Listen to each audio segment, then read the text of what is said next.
How can you transfer a sketch to canvas or paper for painting? Let's go through all the ways I've used and you can choose the best one for you. I used to draw a lot of celebrity portraits as a preteen and a teenager, but I could not draw a pose like this as a 13-year-old. And I very considerately wrote on the back how I did it, so here's our first method. If you're transferring a sketch or an outline to thin paper like this, you could do it against a window. Just line up the papers, maybe tape them on the window, and you'll see the outline of the sketch on the bottom paper through the paper on top, and you can easily trace it. Well, it might be a little uncomfortable to do it on the window. Variations of this are using a screen instead of a window. I got this cheap LED light pad for diamond painting, which works the same way as a window. This one doesn't have a charger, so it needs to be hooked up with the USB cord to work.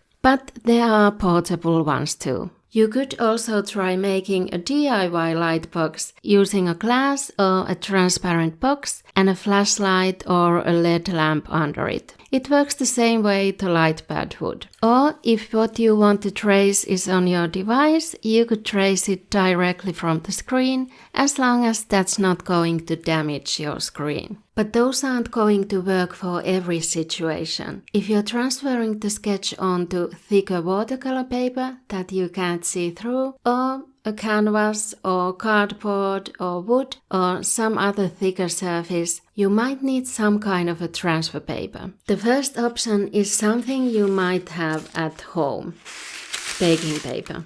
And you could use it a few different ways. Place the baking paper on the sketch, trace it, and turn it over on the canvas and redraw the lines or color over the lines to transfer the sketch. Either way should work. A few caveats with this. The transferred sketch will be a mirror image, and if you don't want it to be, you need to turn over and trace the sketch 3 times to get the right outcome. Another issue is that it can be really difficult to keep in place. The solution to both of these issues is using an actual transfer paper, like graphite transfer paper.